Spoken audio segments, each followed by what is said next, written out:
Okay, another day at Dragon Spring. That's an inside joke for those that know. In other words, Buford. And wanted to get Cindy doing some free diving before we went down. So I'm over here on the log. I was shooting a little low. Sorry about that, Cindy. But she does get a nice dive in before we go down, and we end up silting it out for her on the way back.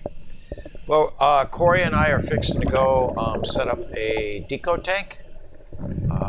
Jeff is still getting all set up above. We had a little bit of a mishap today. On the second dive, the tank was empty. So we had to go grab the deco tank and bring it up and give it to Jeff so he could have a tank to dive with.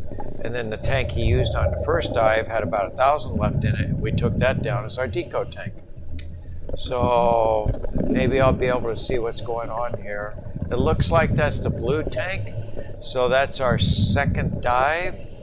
And that's the one with 1,000 PSI in it. And Jeff's up above swapping out for a tank that has 2,800 PSI. Jeff and Corey's sac rate, which is how quickly they breathe the air underwater, is outstanding. So Jeff ended up using the same amount of air as us. Yes and no. He started with less and he finished with the same, so he did much better. Here's a quick cut down to the bottom where we just put the lines on the cinder blocks because they were on the bottom again.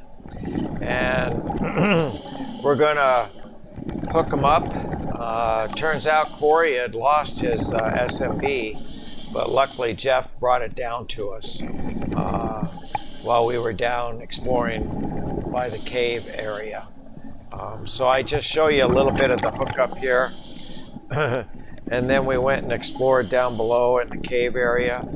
And then we came back and brought the cinder blocks up, which I'll show you a little bit here in a minute.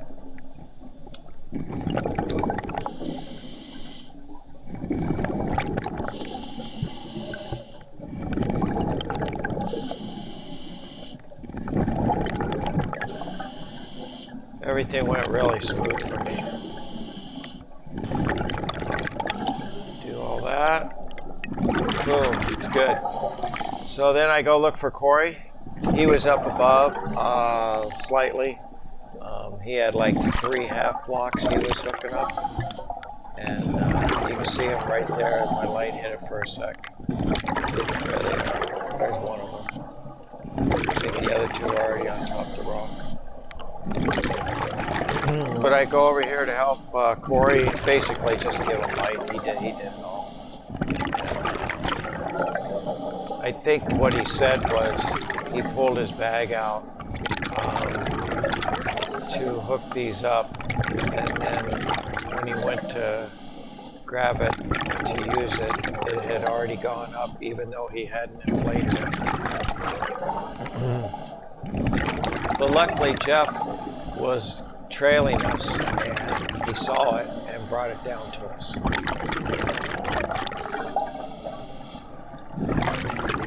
You'll see here after he hooks up, he starts looking around and he goes, "Where'd it go?"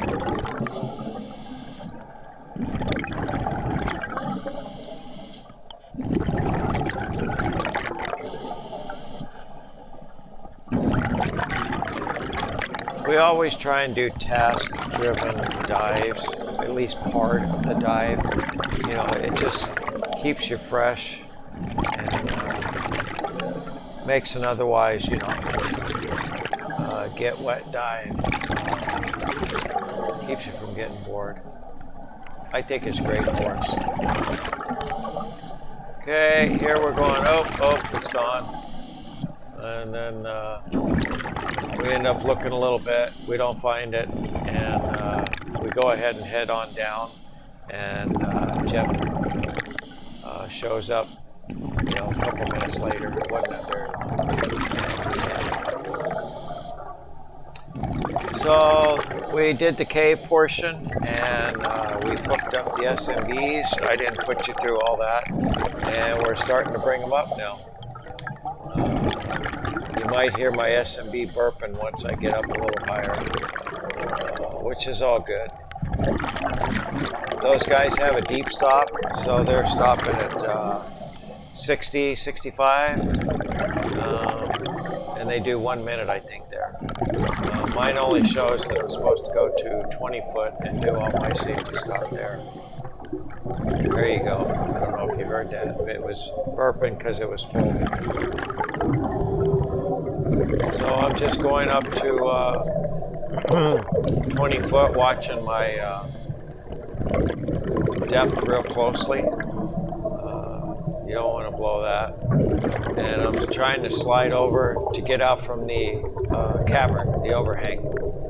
And I did have the camera set up to where you can see when I keep looking at my gauge this time. But the downside is when I'm looking at everybody, I'm shooting a little low. So I did have a new mask today I tried. I really was hoping for good things, but I forgot how much I really like my prescription mask, and the new one did leak too, so I ended up going back to my prescription mask. Just, you know, gotta be able to see. So I think we're right about, there I go, I'm almost past the overhang, and then I'll release it. And I'll go ahead and do my 5-minute safety stop. And the other guys, I think I'll roll over and make sure they're coming up. Here they come. There's Corey. So he's bringing his up now. And I'm trying to make sure I'm not directly above him in case he was to let it go. So that's that 20-foot shelf I like to sit on. I cramp up easily, so you'll see me lots of times sitting on that shelf just to try and help alleviate that. There's Jeff just hanging out while Corey moves his out from the overhang, and then he will release his. We'll finish our safety stops, and then Corey reminded me to check some things on my dive computer while we were sitting, because we had been talking about what if we staged a 32% nitrox bottle over there instead of our regular, you know, O2 21%. Could we switch on the fly here? And the answer is yes. You'll see me switch just as a simulated thing. And because I had 5 minutes to sit there, we ran through the dive watch to try and figure some things out. There we're just talking about how much air, and we had plenty. And then it took me a minute to figure out what he was trying to tell me. And then once I did, I started cycling through the dive computer. See, he's cycling his right now. And that's when it dawns on me, okay, he wants to check that. We had talked about it before we did the dive, so once he started doing that, or if you watch, you'll see me go to the setup, and then it says 32% and 21, and then I just switch over to 32, and I activate it, and then I go back to the home screen. So that was pretty neat that we had figured that out. Let's see here, watch bottom left. That's when you'll know I get it. There, it says NX32 now. So it says that's the active gas. So if I was over at the deco bottle and I was in deco, then that should help your deco minutes go down quicker because you're taking in more oxygen. But because I'm on my safety stop, it didn't really affect the numbers. So then I'm just practicing going back and forth through the screens. And I even go to the compass if you watch here in a minute. And I even show my tissues. The tissues is the amount of nitrogen in your bloodstream. I even go to that screen, and that's when you see the different colors as a bar on the bottom of the diving gear.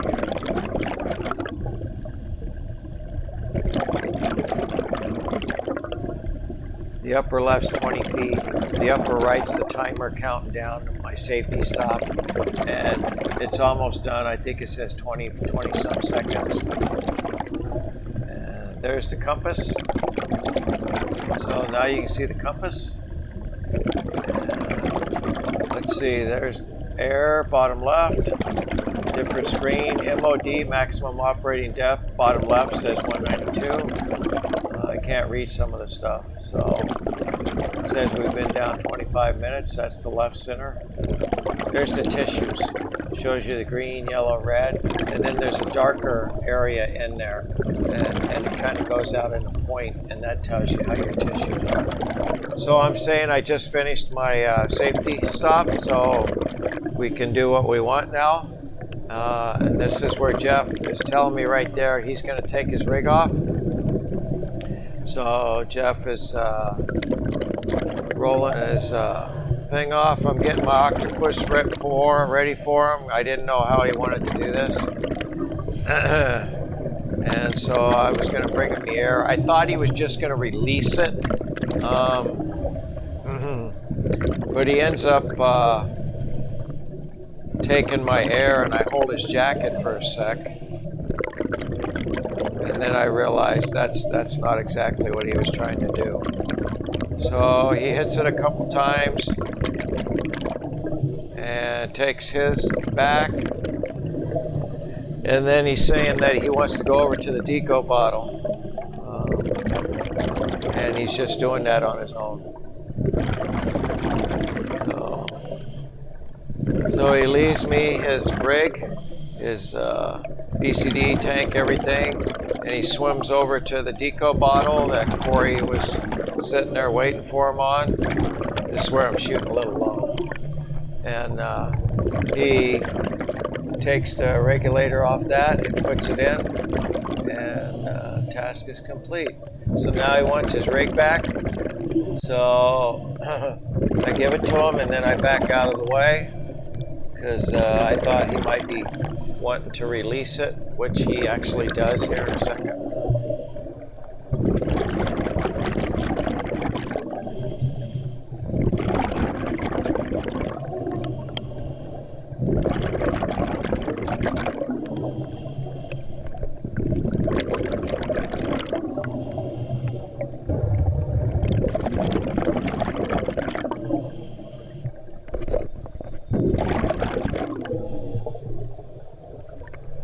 You can see Corey's trim is just point on. It is excellent. I keep looking up to see if Cindy's coming down, but because we were doing all that stuff, we had silted her out pretty bad. So here goes the rig. It's going up on its own. He's there with the bottle. So he wears his weight belt separate, so that's kind of nice. Because when he gets rid of his BCD and everything, he still has weight on it.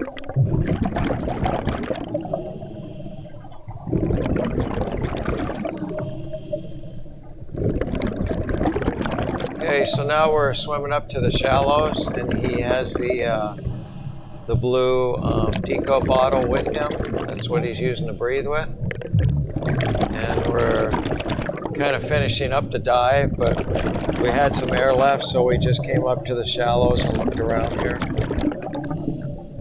There was a nice big largemouth bass underneath one of the logs again. I thought that was interesting. No snakes this time, so that was all okay. And as far as people, basically nobody until we were fixing to leave.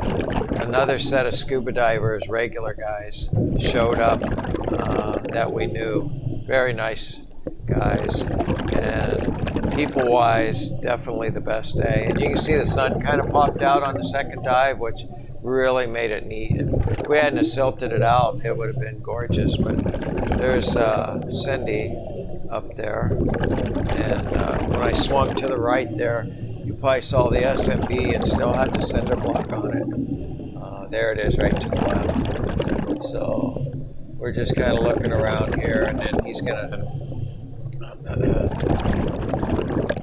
take a look on the stream side.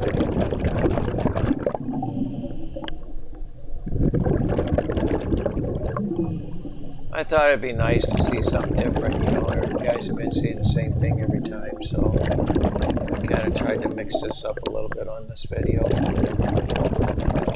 All those air bubbles you see coming up off the rocks, that's from us breathing down in the cavern, and the air bubbles are still coming up because we're the only ones that have been in that cavern that morning.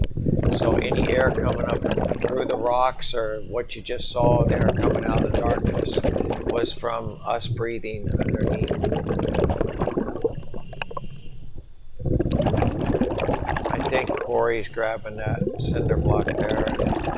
Jeff kind of went up the river a little bit. I followed him just for, you know, the shortness maybe to the log there, and then I called it and I went ahead and went back towards the dock. There, I think I just hit reserve there.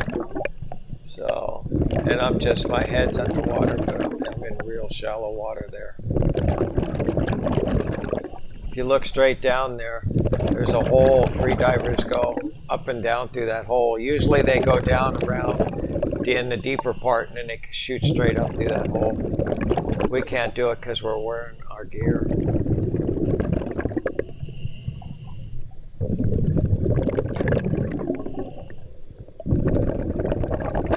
Isn't that neat how that sun shines through there?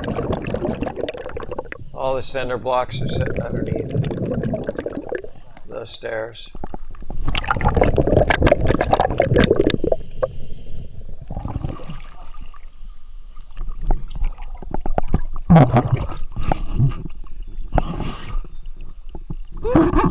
What? So what's up? It was good.